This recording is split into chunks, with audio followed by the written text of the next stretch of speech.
Hi friends, मेरा नाम सोमेश सिंगरोल है और मैं class MSc third same chemistry का स्टूडेंट हूँ। मैं आज आपको रेडिकल स्टेबिलिटी के बारे में बताऊँगा। रेडिकल स्टेबिलिटी से पहले रेडिकल क्या होता है उसके बारे में देख लेते हैं। In chemistry a radical is an atom, molecule और ion that has an unpaired valence electron. Chemistry में जिस रेडिकल एक एटम, मॉलिक्यूल और आयन है जिसमें एक अनपेयर्ड वैलेंस इलेक्ट्रॉन होता है, मतलब उसके पास अनपेयर कक्ष होता है, इलेक्ट्रॉन कक्ष। With some exception this unpaired electron make radical highly chemically reaction. कुछ अपवाद के साथ ये अनपेयर्ड इलेक्ट्रॉन रेडिकल्स को हाईली केमिकली रिएक्टिव बनाते हैं। Many radicals spontaneously dimerize. Most organic radicals have short lifetime. Example: a notable example of radical is the hydroxyl radical OH, a molecule that has one unpaired electron on the oxygen atom. Two other examples are triplet oxygen and triplet carbene, which have two unpaired electrons. नीचे hydroxyl radical का device structure दिया गया है जो एक unpaired electron रखता है। Stability of organic radicals. Although organic radicals are generally stable intrinsically, practically speaking, their existence is only transient because they tend to dimerize. Some are quite long-lived. Generally, organic radicals are stabilized by any or all of these factors: presence of electronegativity, delocalization, and steric hindrance. Generally organic radicals होता है वो इस 3 factors द्वारा stabilise होता है। पहला है electronegativity, delocalization and steric hindrance. First, electronegativity. Organic radicals are inherently electrodeficient, thus the greater the electronegativity of the atom on which the unpaired electron resides, the less stable the radical.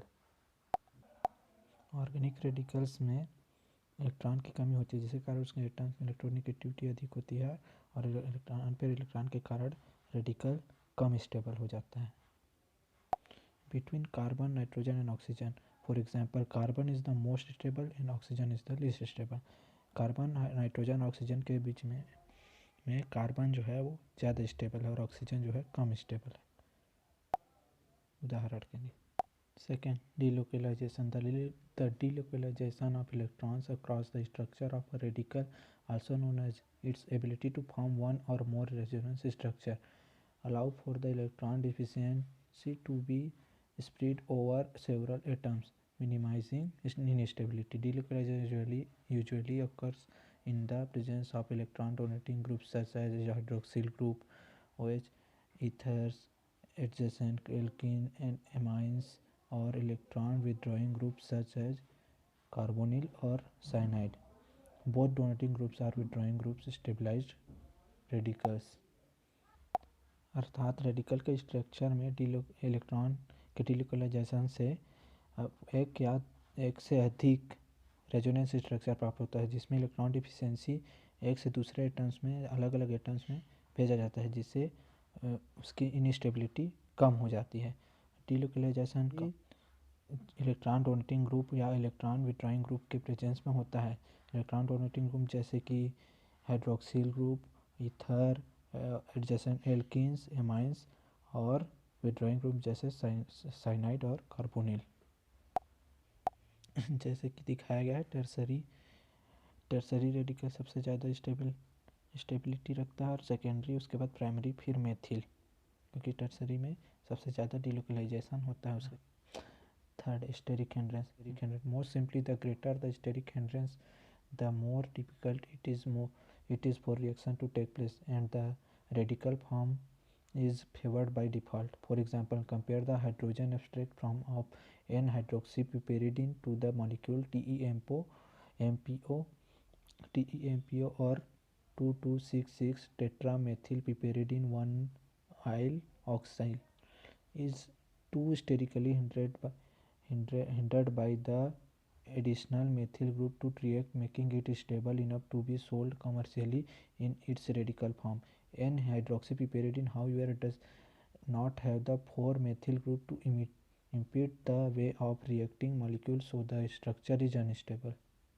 अर्थात अगर steric hindrance अधिक होगा तो reaction difficult हो जाएगा, जिससे radical form होगा, default रहेगा। एग्जाम्पल के लिए दिया गया है एन हाइड्रोक्सी पिपेरिडीन से to the molecule TEMPO. Fourth, facile edge donor. The stability of many or most organic radicals is not indicated by their isolability but is manifested in their ability to function as donors of H hydrogen. This property reflects a weakened bond to hydrogen, usually OH bond, but sometimes NH bond or CH. This behavior is important because these H donors serve as antioxidant in biology and in commerce. Illustrative is alpha tocopherol vitamin E. The tocopherol radical itself is insufficiently stable for isolation, but the parent molecule is a highly effective H atom donor.